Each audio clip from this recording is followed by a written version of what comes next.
suitably refreshed, this is your opportunity to pursue any matters that you might have with Mr. Bedford as a result of his talk earlier on this morning. I'm sure we're all aware that we have a little more competition from our side. So please do speak up so that we have a large room in an L shape. Everyone would appreciate hearing your question. So the floor is now yours. Are there any questions? Yes? In view of the fact that it's a child is so important, it's about to be primary child, what really should we teach children in the first place so they don't lose the spirit of childhood?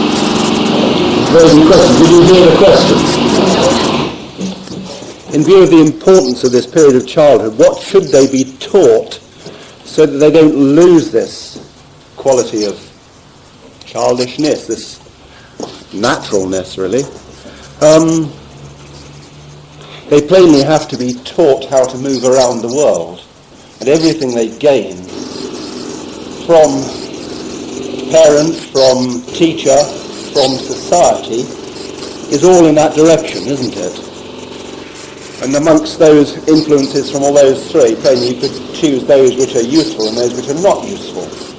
But that being said, the other aspect of what they need to be taught is they need to be reminded continually, really, of what they are, that all they really need to be is not to be something.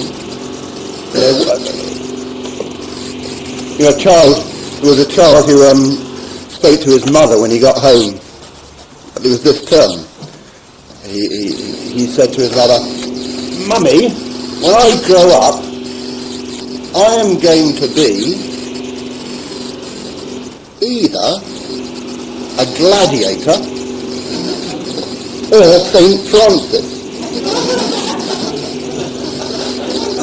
Well, it's nice, isn't it? Sort of. The thing is, really, the child doesn't need to be anything. He can play at being St. Francis, and when he grows up, if he wishes to continue playing at being St. Francis, that's fine. It's like we can play at being a computer engineer or a teacher or airplane pilot. It's just part of the play of this life. But he doesn't need to be anything except himself. And if one could teach that, if he could be reminded of that continually, really, just throughout his period of education, then you've probably given the best possible start. That's why it seems so very useful when you see young students in, say, these philosophy classes. Because the one thing that the philosophy class is always coming back to is this simple awareness of oneself. Which is a very simple thing, but gets covered so quickly by all the activity of life, by what we call life, what we have to do. So that would be one really useful practice, which is to continually remind the child of themselves, that they don't have to be anything but themselves. And what does that mean? It just means allowing yourself to respond fully, open-heartedly to everything that comes, but don't take it too seriously.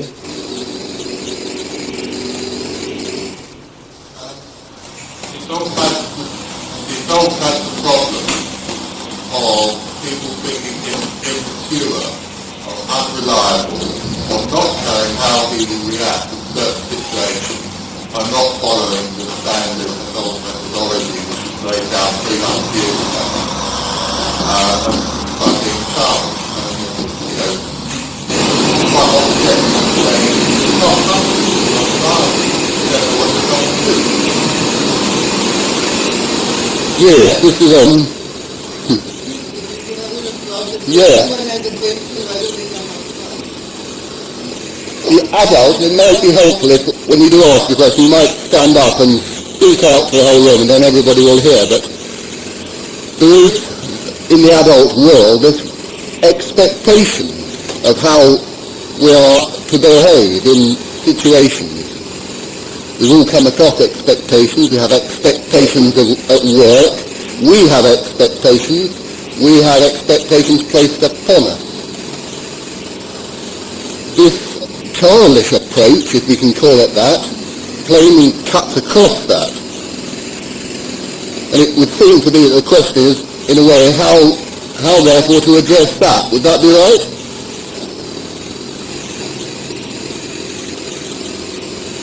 I actually think the answer is you just have to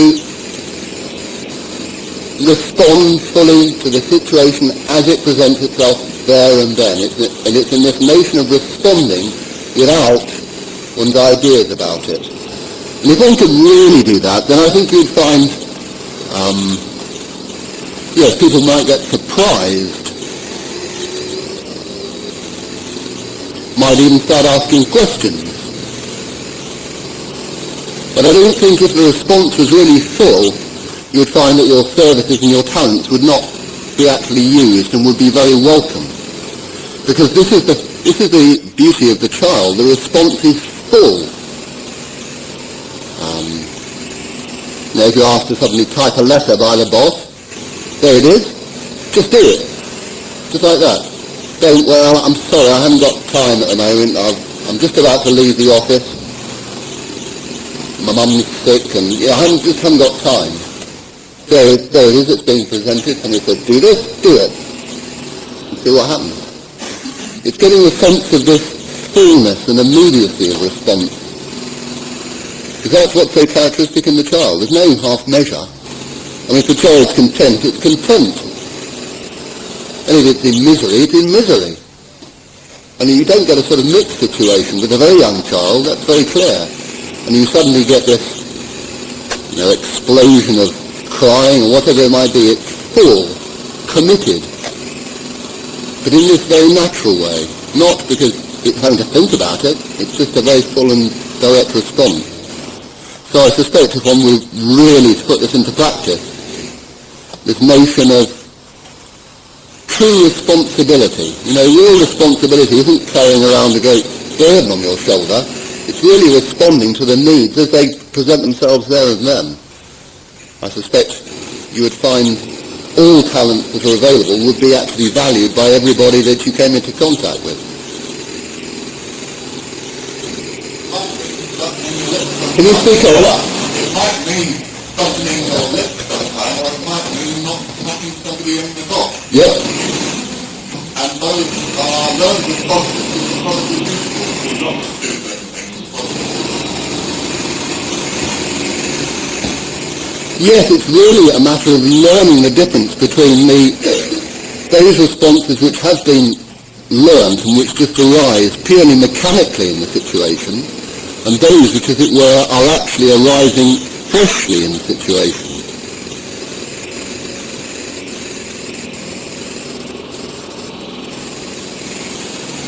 See,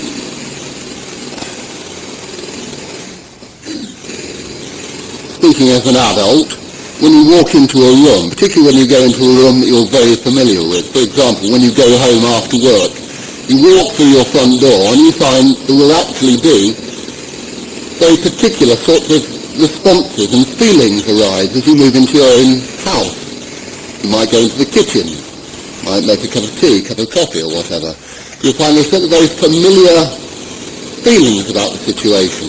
And you're acting purely because that's where you are. If you would go through the front door of your place of work, you get a different set of feelings and responses. Now those are learnt, and that's right, they're very well learnt, and in fact have been very well practiced. Then the boss comes in and you respond in a particular way to the boss. What I think is being suggested here is that part of this childish response is actually finding a way to transcend those very habitual responses, which are based upon how we've always done things. So as it were, setting them all aside and opening yourself up to the situation and seeing what actually presents itself. That may be to smack somebody on the job as you describe it. Who knows?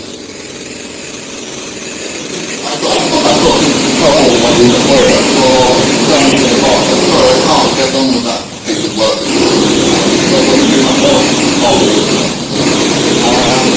I think there was a little bit of acrimony in my voice. We often reported me to the higher boss, to the job. That may be the reason why, actually. Someone came to our head, and I basically said, what all the working was. Probably reassured in the end. Yes, It turned out really bad. You see, the interesting thing about that story is good and the bad is the fact at the end of the day you don't know whether a situation is good or bad. You just have to meet every situation. There's another lovely little story, if I may just give you another story, which is in a way in a similar vein. This is a Zen story, which some of you may have heard before. There was a Zen master teacher called Hakuin, and he was praised by his neighbours as one living a pure life. Here he was a pure man, a fine man. A beautiful Japanese girl whose parents owned a food store lived near him. Suddenly, without any warning, her parents discovered she was with child. This made her parents angry. She would not confess who the man was, but after much harassment, at last she named Hakuin. In great anger, the parents went to the master. "Is that so?" is all he would say. After the child was born, it was brought to Hakuin. By this time he had lost his reputation, which didn't trouble him. But he took very good care of the child. He obtained milk from his neighbours and everything else the little one needed. A year later, the girl mother could stand it no longer. She told her parents the truth, that the real father of the child was a young man who worked in the fish market. Back to fish again. The mother and father of the girl at once went to Hakuin to ask his forgiveness, to apologize at length, and to get the child back again. Hakuin was willing. In yielding the child, all he said was, "Is that so?"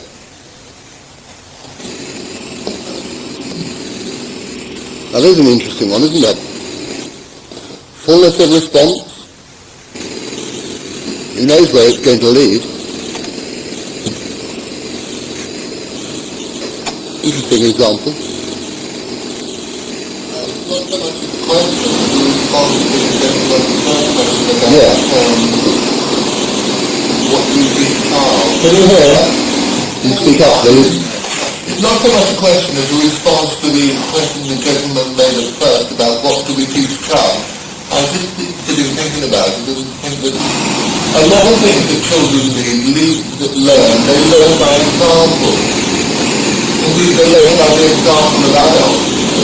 And so we do teach a lot by example, not knowingly teaching. It seems natural enough to me to think about that, and indeed go back to the child, as if we have much to learn from the child. And indeed, the answer itself is question there. If we see the child as something to learn from, it is something that we lose as we get older, this process of seeing things as a child, that we can begin to learn from the child, and the child learns from us. It's very interesting because there's again a story of a man who describes himself as having 24 teachers. 24 teachers. And it turns out his teachers were all sorts of things, like the earth. From the earth he learned stability, firmness, support. And he describes the teacher of water and air, and there may even be the child at some point. But the point, of course, is being open to every situation and learning, certainly, because we don't know. At the end of the day, we do not know.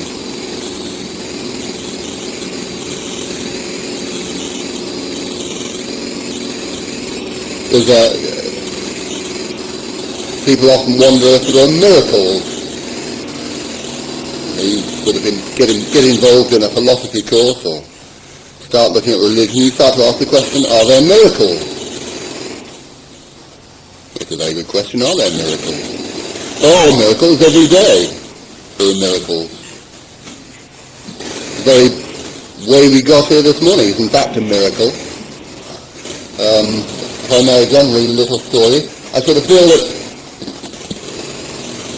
these can be very helpful because these are the stories of the great teachers who give an indication, as it were, of where to look or how to move in this direction towards being childlike.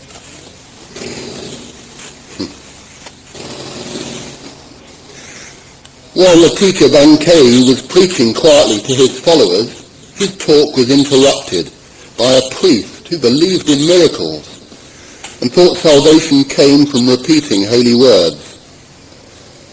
The teacher was unable to go on with his talk and asked the priest what he wanted to say.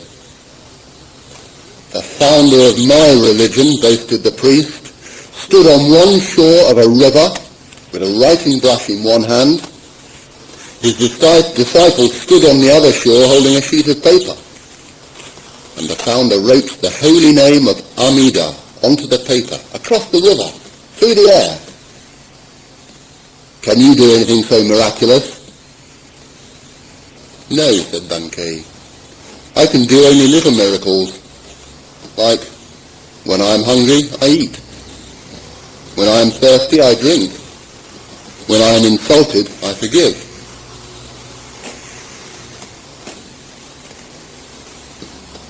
You can have a very flat view of daily existence in which the miracle of what actually is taking place is just completely missed. I mean, take, for example, even just at the physical level, the operation of taking food into the body, the nature of the food, what the food is, how it gets transformed into this thing, where the food has actually come from. That it's come from some point in the process, whatever the food is, chocolate bar or a steak or a piece of spaghetti, you'll find there's a plant. The plant has gone into the production of that food. Sun. Fine energy from the sun. Fine minerals from the earth. Water. All this.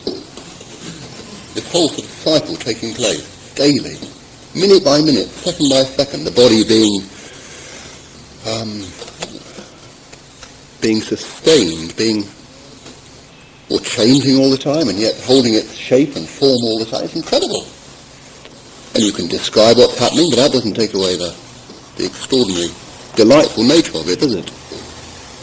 When it begins to be remembered. Yes, any other questions? Following on from your quote about seeing through glass darkness, and much in line with the way you're presented, the children who are taught here in school, one assumes are taught with a degree of philosophical teaching.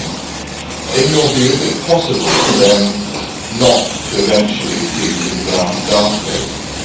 And if, in that case, it is, would you say, a natural process of life for us to see through glass darkly and have to then learn to see through it clearly later? It certainly does typically seem to be the natural process. And therefore one shouldn't, as it were, be troubled by it,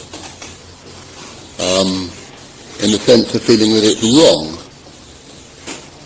It does appear to go hand in hand both with the process of receiving knowledge, receiving information, learning about the world, and just with the very process of growing up and the natural steps that occur in that process. What also it does appear is that if you can offer true principles, sound principles early on, then the process of transcending this dark glass, this rather dull view which presents itself, can be much simplified. It can be simplified because there is a touchstone within the mind and heart of the child. If no such knowledge is available for the child, it's going to be rather at sea until it comes across it. But if it's there, as it were, dormant, because that's how it almost appears. I mean, that's all of experience that you learn all sorts of things at school, then it all disappears. You start working and a lot of the stuff you forget. Then one day, perhaps you see a program on television or someone's talking to you, and you think, oh, I remember about that from school. It's like a seed which lies dormant, and it can be awakened. This sense of just being oneself, and this really useful principles, philosophical principles are taught, then you've got, as it were, a possibility of a start. But again, at the end of the day, once the youngster gets to the point of adulthood, exactly what will happen, you never know whether it will move, whether the child will move in a philosophical direction and want to see things afresh again or not. You just have no idea of knowing. But when thoughts and ideas, values, etc. started to form in the child's mind, I think it's quite difficult to stop that, but to say it, you can't stop it. You can't stop the process because it's part of the process of the natural expansion of the child. At some point you actually begin to see that the child is actually thinking and dreaming. At what stage that is, it does appear to vary from child to child, but you can see when a child is dreaming, quite definitely. And the eyes go glazed, and you can see it in adults as well, can't you? Just looking down there's actually like a glaze goes over the eyes. You know, they start focusing somewhere in mid-distance, and that you can see that there's a thought process in train. And that, of course, is part of the glass darkly, because, of course, then, as soon as that's taking place, the fullness of the present moment is no longer actually available. It's a rather limited present moment, limited to the particular dream world. So you can't stop that process. And it would be, I mean, daft as a teacher tries to imagine that you can stop it, for example. You can interrupt it, and if there's a lesson in progress, you need to interrupt it. But you don't expect as a result of having interrupted it, that child to stop dreaming forever. It will happen. But the actual process of education can, when all the faculties of mind become available, can actually then begin to alert the child to the need to come out of this thinking world, at least for periods of time. What is very striking is that the world of thought and ideas and dreams can become reality. It can be the only thing that's known. In the extreme cases, that is what one would describe as a madman who thinks he's Napoleon, or he says, I'm Napoleon. That's a sort of, in a way, what you might say, at the extreme end of the scale. But I mean, do you ever find yourself thinking during the day? No? Yes, a bit. A little. Have you ever considered what happens to people who have amnesia? Amnesia. I mean, how does that fit into your... No, it's a very good question. I don't know I don't actually know what the subtle operation is that's taking place when you look at something like amnesia.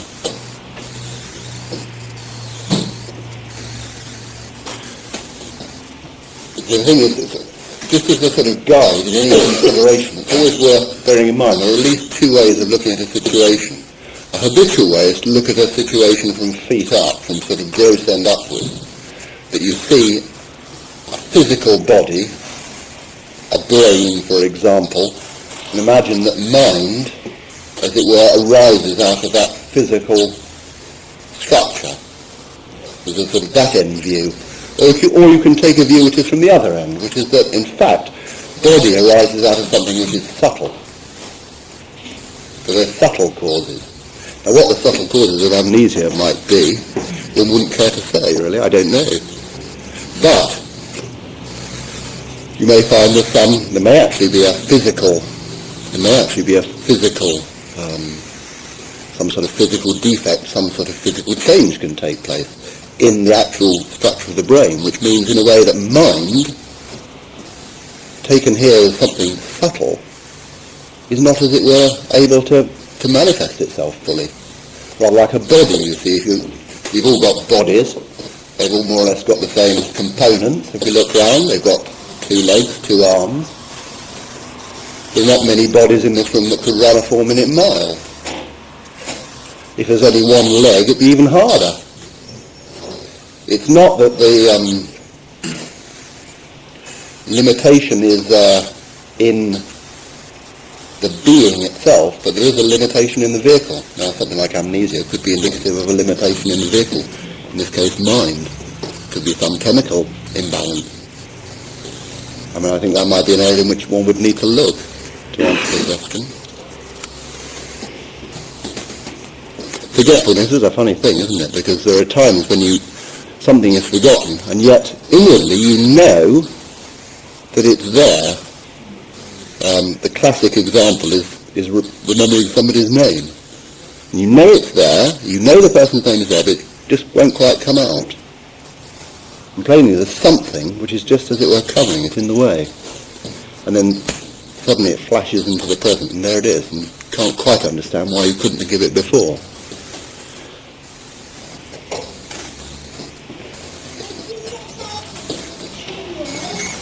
How do you get out of the dream world? Well, as I say, we've got our youngest members in the audience. There are a number of different ways you can get out of the dream world. One is that you can be taken out of it, you can be told to wake up. You know, if you're actually dreaming in a lesson, I might say the young man is actually in my class, which is very nice. He didn't have to come this morning either. You can be woken out of it. That's one way that it happens. You may, as it were, just wake out of it. You can't really see what the cause is of that. You may just become aware of it taking place. Then you can just decide to come out of it. So there are various ways you can come out of it. And the best thing is, if you really notice that it's a common, if it's something that's happening all the time, the best thing is to, having seen that that's what's happening, just come out of it and get on with whatever you're supposed to be doing, whether it's helping your mum or playing with Lego or whatever. If that's how it's seen. Of course, that being said, the dream world, is very interesting for the child. It's a very interesting realm to explore, because when the child starts playing, it's very much the realm in which he is playing. He's actually creating. So when you see the children playing mothers and fathers, that's actually what is being created there and then. They are a mother, a father, a doctor, the baby, whatever. And of course they're developing this dream world, developing the use of mind, a sort of creative use of mind. But there are times when it's definitely not helpful, Adrian. All right.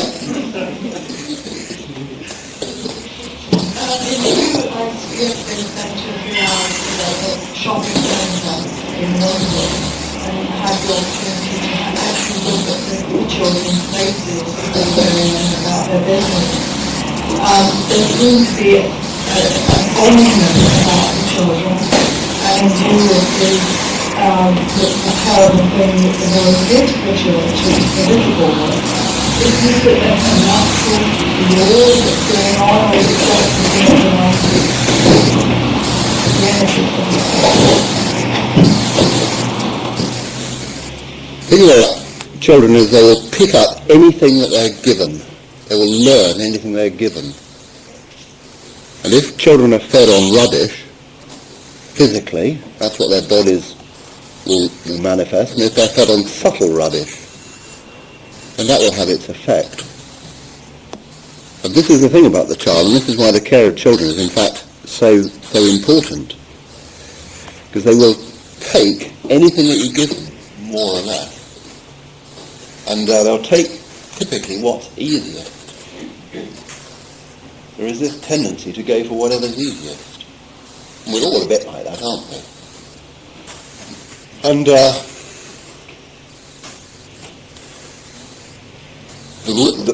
it were, the rules of this life of creation do demand, as it were, a measure of discipline. For example, in the way in which one cares for somebody, there is implied in that a measure of discipline.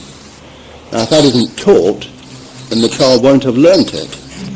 Therefore, if it's all right to go and beat up somebody, if that's what they see on television day in, day out, if that's what they hear about on the news day in, day out, if that's what they're allowed to get up to day in, day out because they don't get to school, I mean, for all sorts of reasons these things can get into the system, that's how they will behave.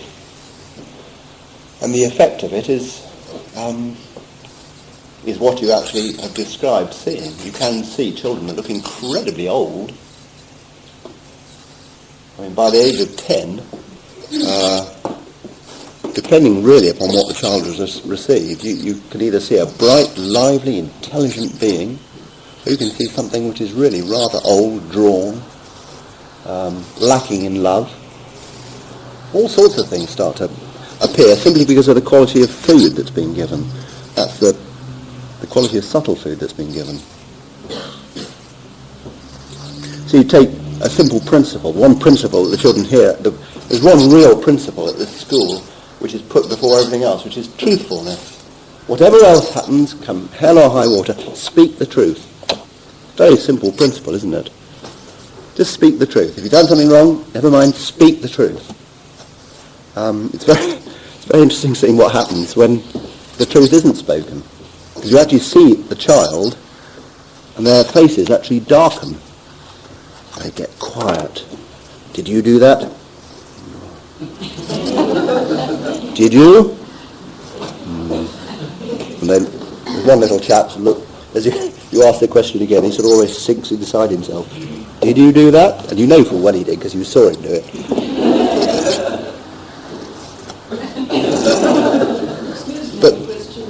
But there's an effect upon the physical being, the sort of physical form. You actually see the face colour can change, and also the sort of brightness suddenly disappears momentarily. Now the thing about truthfulness, of course, is that it's just speaking about how things are. That's what truthfulness is all about. It's speaking about how things are. Did you hit the boy? Yes. That's just how it was. I mean, you can investigate why at another stage if you wish. But as soon as that as a principle isn't within the child, then there must be constructed some other world which is not true. A world in which, no, this didn't happen. That I'm really not that sort of child. It sort of starts to build up. And then you can get this very horrific state of affairs which can lead to the sort of situation which one's heard about with these youngsters and the poor Bulger boy.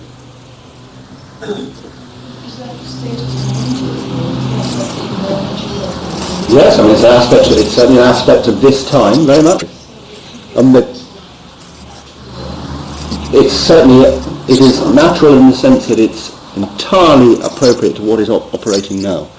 But what it also indicates is, therefore, an area in which a response is badly needed, which is in the area of education. Really? So it's sort of, yes, it's natural because it's plainly what's been happening, but it does demand a response of some sort, and that's where one has to look very carefully at what it is that the young are receiving. What are we feeding them on? Sorry. Would it be a good idea for the teacher to have put the child into that situation of embarrassment at that moment in time when he has realized that he has done something? Are you with me? I think so. Is it a good idea? Yeah. To put that child on that spot at that moment in time. At that particular moment of embarrassment. You have to sort of, as a teacher, just like you do when you're dealing with any situation, you have to just look at what the situation appears to be, and if you don't appear to get anywhere, you leave it. And then maybe ask him when he's off his guard, you know, as you're walking up the stairs holding his hand, did you? Go on, did you? Did he really knock him? So you say yes. So yes, I mean there are various ways of going about it. But obviously the important thing is always looking to see that the response is natural and appropriate then. And that's, sometimes you seem to get it right, sometimes you seem to get it wrong, as far as that's concerned. It could be a very, Just tricky. even in fact for a long time. That Yes, indeed. Put it to that embarrassing moment, but then 1 minute seems to be Yes. quite a lot of damage. Yes, it is very tricky. It's a living moment, and the best that can be done is to really attend to it. And that's where the tricky part is, really being wholly in touch with it and not thinking about it. You know, that's, as the teacher, that's where you yourself have to do the work. Probably time Can you for one more. explain to us why we One more. One more after this. Can you explain to us why we always have to teach children at a very, very early age to share? It's something they learn from us, but we always have to teach them. It's something they don't want to do. Can you give the reason for this? At a very, very early age. You know, you speak that they pick things up. That's right. That's right. They don't pick that up from us, but we don't want to share. No, perhaps we're not sharing enough. That's always one. It's always one thing to look at. It seems that for the very young child, the sort of subtle world for that child, it can be very small. That their subtle realm of experience. And at first, I mean, for the very young child, all that they're actually aware of and relate to is the mother. And everything is being related to this sort of centre of experience. And it's it is certainly part of the nature of the world that everything is made available for everybody. And it seems that part of the expansion necessary for the child is to learn the fact that there are what we call others. There are other beings, there are other people. In a way, this is part of the problem, because we then separate the child off from what we think of as being other people. The great teachers, in fact, always tell us that, in fact, the appearance of many, many things is a great illusion. It's a great part of this sort of play of creation. And that really there aren't others. There's only one spirit which is in everything. But for the child, you can't sort of go into that. You just have to teach them the fact that, yes, there is a need to share. There are these other creatures, and they all have equal access to the universe. And let the chap play with it, and that does need to be taught. And this is part of this extraordinary fact that the child has to learn everything. And it's just one of those things, but it's everything. If one really appreciated the extent to which everything has been learned, it begins to indicate how important it is, what it is that's being learned. Can I just ask you to speak for a moment on the difference between children? Differences? Yeah, the differences. When they come from apparently the same background, the same home, at a very young age. It's extraordinary, isn't it? Yes. Yes.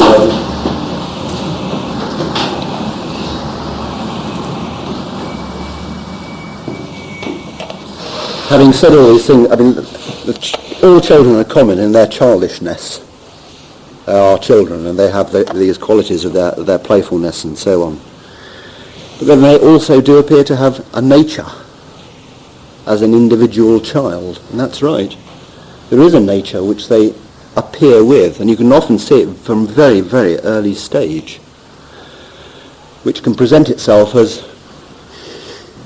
well, I suppose it presents itself in different ways, but as sort of leanings to behaving in certain ways. I'm sure you recognise the situation. I happen to have two boys, both very different, very different.